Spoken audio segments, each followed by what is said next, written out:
no me acuerdo muy bien.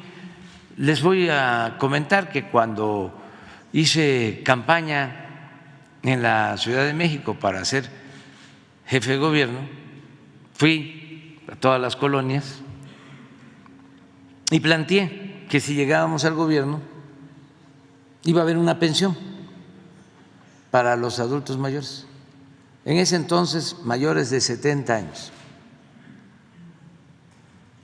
Y ganamos, y antes de llegar a la jefatura de gobierno hicimos los censos, y en los primeros días del gobierno,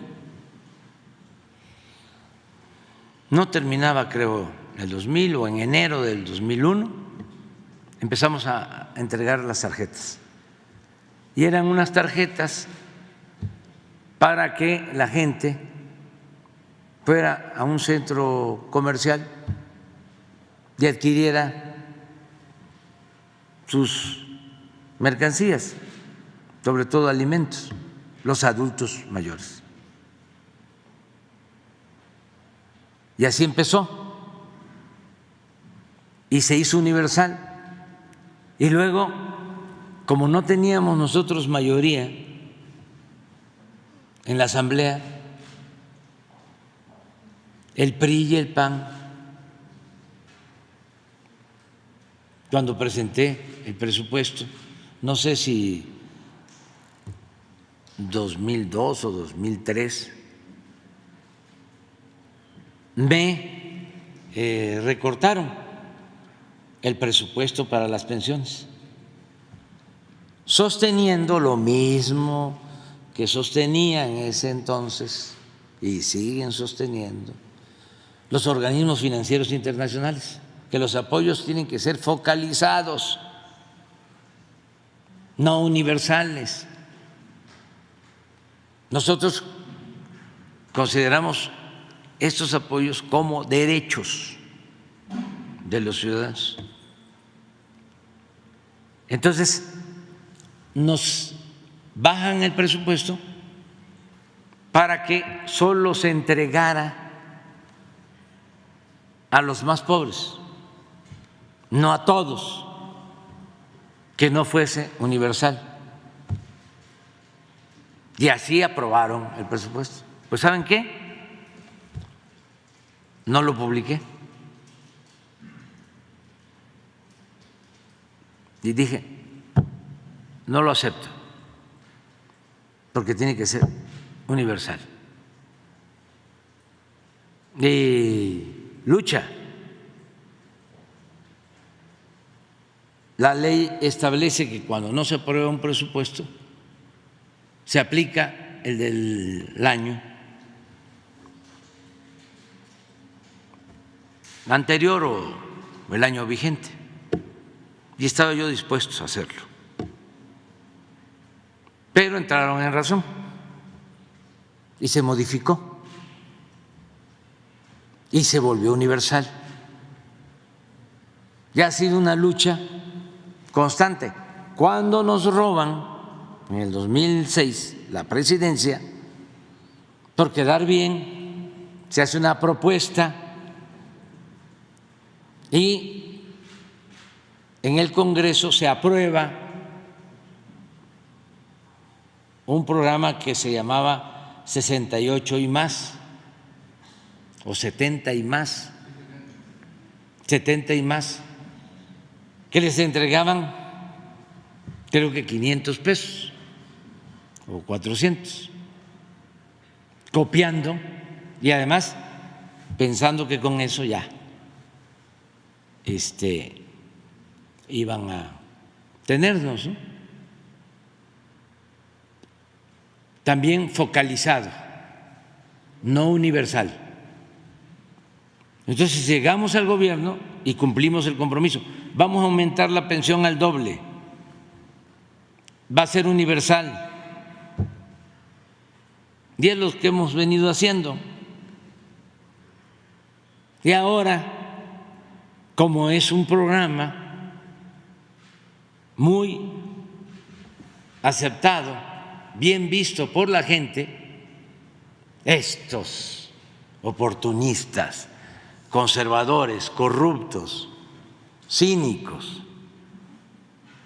ya quieren decir, fuimos nosotros, pero imagínense, Fox diciendo eso, que me consta, me dejo de llamar Andrés Manuel, si no es cierto, que él se opuso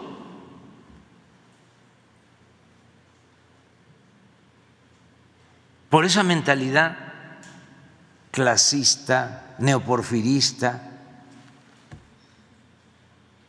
porque ahora resulta que ayudar a los adultos mayores no es populismo, porque antes me acusaban, ¿no?, de populista. Bueno, esto que expresa era un derroche darle pensión a los de la tercera edad. Había que darle, como le dio, el privilegio a su amigo Roberto Hernández de no pagar impuestos cuando vendió Banamex. Eso no es populismo. Allá en Quintana Roo, pero ese es otro asunto. Pero de Punta Allen, pero es el colmo, pues. ¿No encontraste lo de este señor? A ver.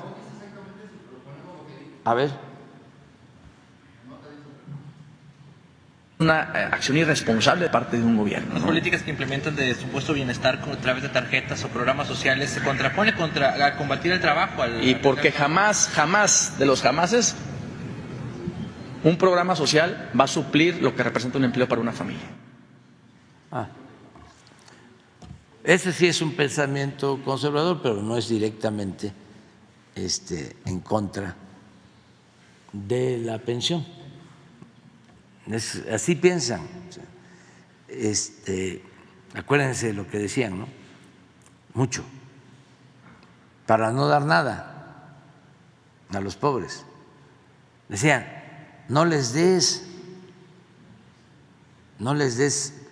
pescado, enséñalos a pescar,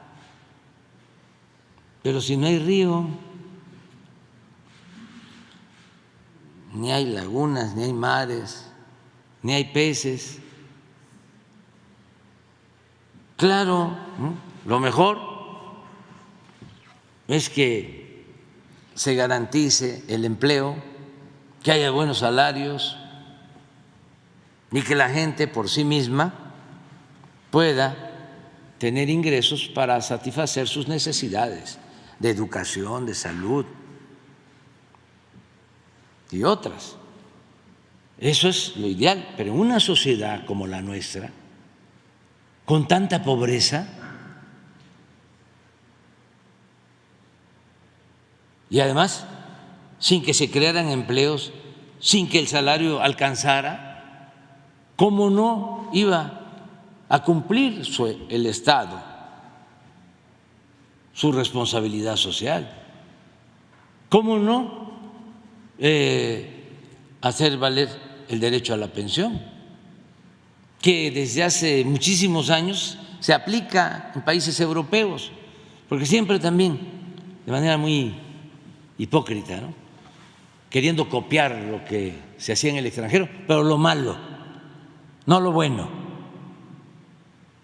El estado de bienestar que se estableció en Europa y que garantiza la seguridad de la persona desde que nace hasta que muere, desde la cuna hasta la tumba. Eso no, eso es populismo. Enséñalo a pescar, no le des pescado.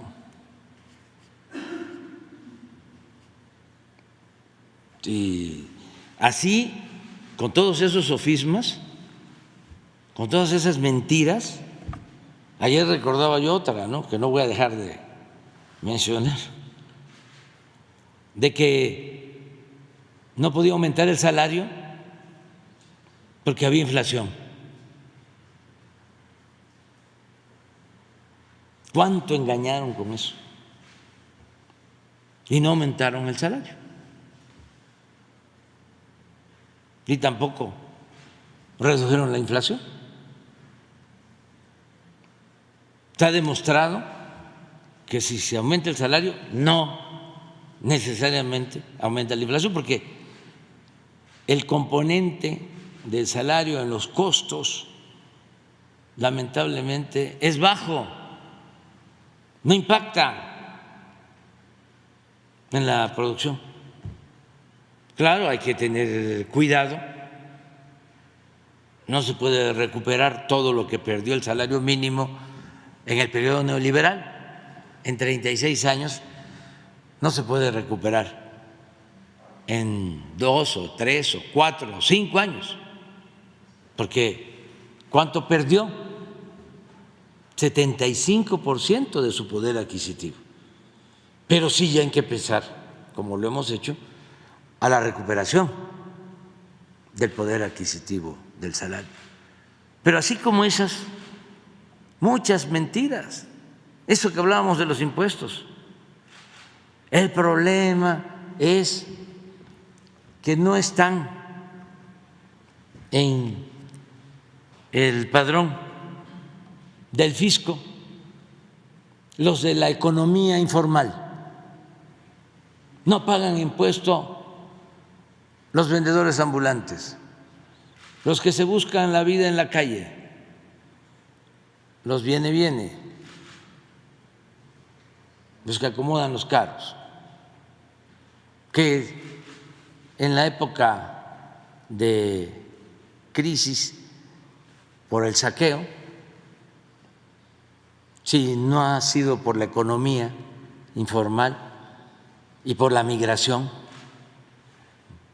por millones de mexicanos que decidieron irse a buscar la vida del otro lado de la frontera, esto hubiese estallado, hubiese estado peor, que esas fueron como 2 válvulas para quitar presión. El comercio, la economía informal y la migración. Bueno, pues fíjense la hipocresía. Y nadie sabía, porque los medios de manipulación no informaban. Nadie sabía que los bancos, las empresas más famosas, no pagaban impuestos. Nadie sabía. El pueblo no lo sabía. Un gran engaño. Pero así, aquí me puedo pasar enlistando cuántas mentiras utilizaron. El último secretario de Hacienda del gobierno del presidente Peña Nieto, sí, sostuvo que no afectaba a la gente, al pueblo de México, si aumentaba la gasolina, porque la mayoría de los mexicanos no tenía automóviles, no tenía carros. Entonces no cargaba gasolina y ¿qué le podía importar? Así, secretario de Hacienda. Como si el aumento del diésel para el transporte de las mercancías,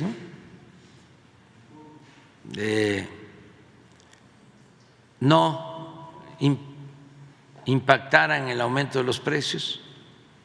Si aumenta la gasolina, sube todo. Si nosotros hemos podido controlar la inflación porque no hemos permitido que aumente la gasolina, para ayudar a los consumidores, para cumplir nuestro compromiso y también para control de inflación. Pero secretario de Hacienda, eminencia, y para sectores de clase media, aspiracionistas, todas estas personalidades son muy respetadas, muy buenos técnicos.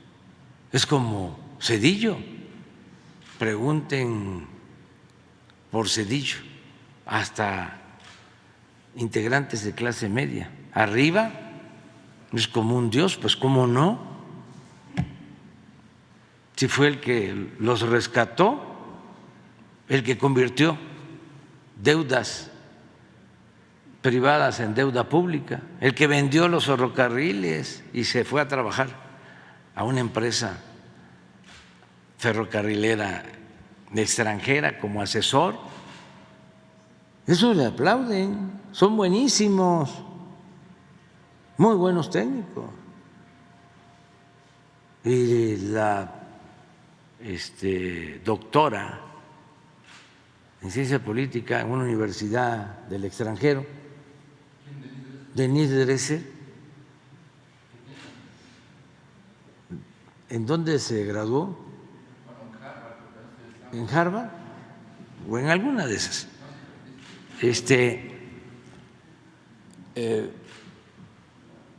Dice, ¿cómo fue que le dijo a la maestra? Maloliente. Sí. Pero tiene muchísimos seguidores, mujeres y hombres. No es la comentarista principal de Carmen Aristegui. Todo un grupo, ¿no? Donde se integran en el Reforma, también pura eminencia.